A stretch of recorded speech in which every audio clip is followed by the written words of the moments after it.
வணக்கம், வாங்க சாப்பிட்லாம். இன்றைக்கி பூரி சன்னா மசாலா பண்ணலாம்.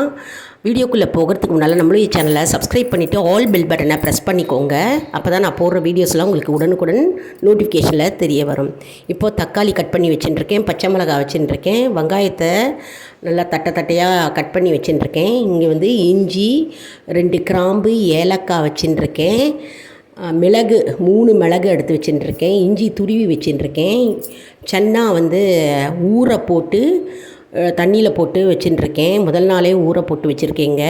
அதாவது ஸ்ப்ரவுட்டட் சன்னா, மேலே ஸ்ப்ரவுட்டட்னா முளை கட்டியிருக்கு பாருங்கள். அதாவது இது ஒரு வாரத்துக்கு முன்னால் சன்னா யூஸ் பண்ணிவிட்டு கொண்டக்கடலை சுண்டலுக்கு யூஸ் பண்ணிவிட்டு இதை ஃப்ரிட்ஜில் எடுத்து வச்சுருந்தேன். அதனால் இது வந்து ஸ்ப்ரவுட்டட் ஆகிடுது. ஃப்ரிட்ஜில் வந்து முளை கட்டி எடுத்து தானாகவே தண்ணியெல்லாம் வடிகட்டிட்டு ஃப்ரிட்ஜில் நம்ம அப்படியே வச்சோம்னா தானாக வந்து இந்த முளை கட்டிடும், அதாவது ஸ்ப்ரவுட் ஆகிடும். ப்ரோட்டீன், ஹை ப்ரோட்டீன்ஸில் இது வந்து தக்காளி வெங்காயத்தை அரைச்சி வச்சுட்டுருக்கேன்.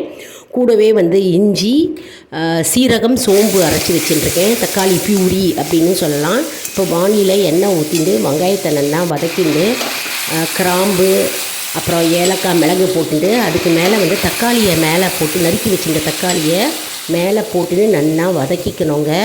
பச்சை மிளகாய் அதெல்லாம் போட்டு நல்லா வதக்கிக்கணும். 2 பட்டை போட்டேன். அதுக்கப்புறம் மிளகாத்தூள் போட்டுக்கணும். நம்ம 1.5 ஸ்பூன் மிளகாத்தூள், 1.5 ஸ்பூன் மஞ்சத்தூள், அப்புறம் வந்து கரம் மசாலா தூள் வந்து 1.5 ஸ்பூன் போட்டுக்கணும். போட்டு நல்லா வதக்கிக்கணும். எண்ணெயிலேயே நல்லா வதக்கிக்கணும். அதாவது பச்சை வாடை போக வதக்கணும்.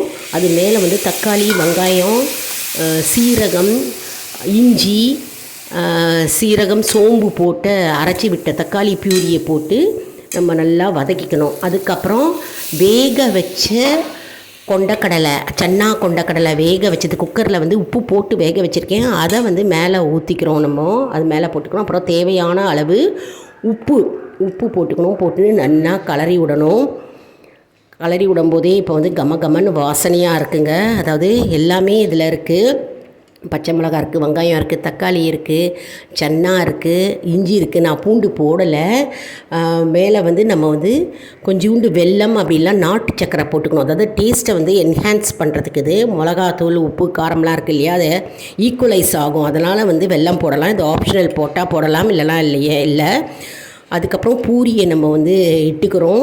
கோதுமாவை பிசைஞ்சிட்டு கொஞ்சம் உப்பு போட்டு நம்ம வந்து பூரியை இட்டுக்கிறோம். பாருங்கள், அருமையான பூரி ரெடி. நம்ம சன்னா மசாலா ரெடி. நல்லா சூப்பராக இருக்குங்க. நீங்களும் இந்த மெத்தடில் செஞ்சு பாருங்கள், சூப்பராக வரும். அதாவது ஸ்ப்ரவுட்டடாக கிடைக்கும் நமக்கு. அது வந்து சன்னா வந்து நமக்கு முளை கட்டணும். அதில் தான் வந்து ஹை ப்ரோட்டீன்ஸ் இருக்குதுன்னு சொல்கிறாங்க. அதனால் நான் சொன்ன மெத்தட் படி நீங்கள் ஃபாலோ பண்ணி செய்யுங்க. நம்ம சேனலை லைக் பண்ணுங்கள், ஷேர் பண்ணுங்கள், சப்ஸ்கிரைப்